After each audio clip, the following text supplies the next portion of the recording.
Artinya, kita berkomunikasi itu biasa-biasa saja, santai-santai saja ya, menyampaikan sesuatu itu apa yang sesungguhnya.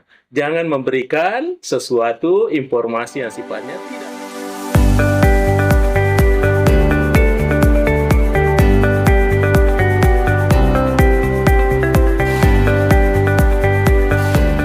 Baik para pemirsa sekalian dimanapun berada, apakah saudara-saudaraku berada di dalam negeri atau berada di luar negeri sana?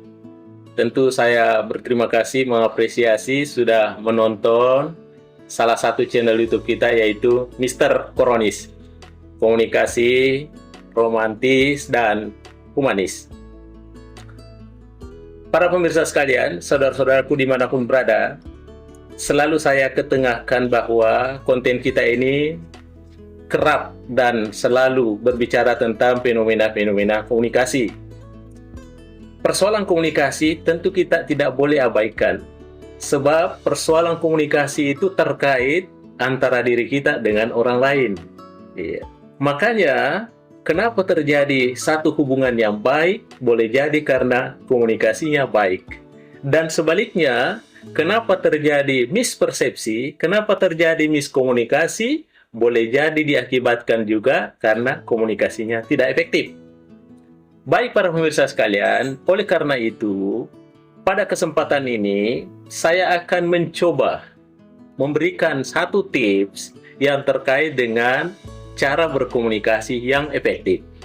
Ya, tentu saja banyak pendapat saudaraku semua ya, tapi pada kesempatan ini, saya coba mendesain bagaimana cara berkomunikasi yang efektif. Setidaknya, kalau menurut secara pribadi, ada 6 hal yang perlu kita perhatikan terkait dengan bagaimana cara berkomunikasi yang efektif. Baik para pemirsa sekalian, apa yang pertama? Ya, sebelum saya bahas ini, mulai yang pertama sampai ke-6, saya kasih tips cara berkomunikasi yang efektif, fluktuasi. Ya, fluktuasi. Di situ ada 6 yang terkandung di dalamnya. Yang pertama adalah F, yaitu fleksibel, ya. Yang kedua adalah lu, ya, atau lugas. Dan yang ketiga adalah konsisten. Yang keempat adalah terbuka. Dan yang kelima antusias. Dan yang keenam santai. Baik, saya akan bahas satu persatu. Baik para pemirsa sekalian, jadi keenam itu saya akan urai satu persatu. Yang pertama, fleksibel.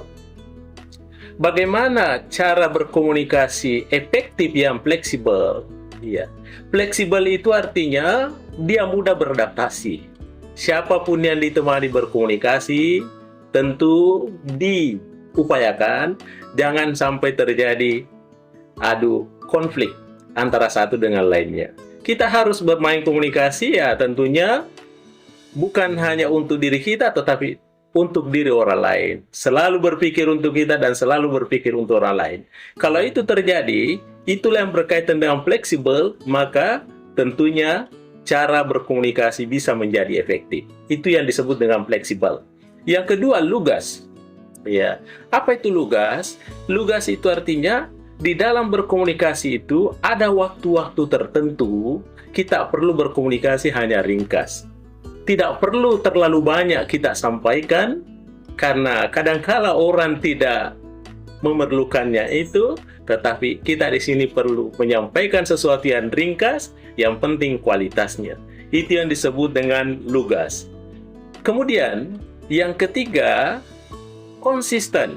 Ya.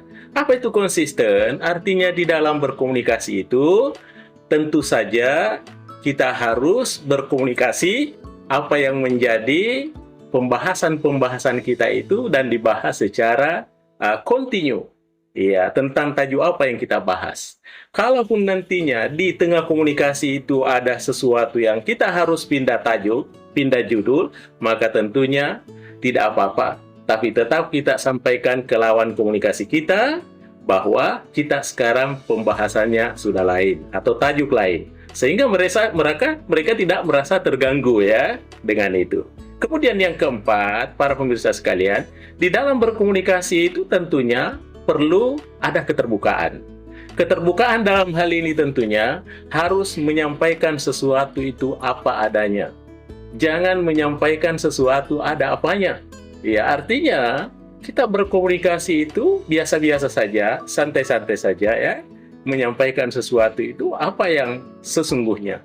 Jangan memberikan sesuatu informasi yang sifatnya tidak sesuai dengan yang seharusnya.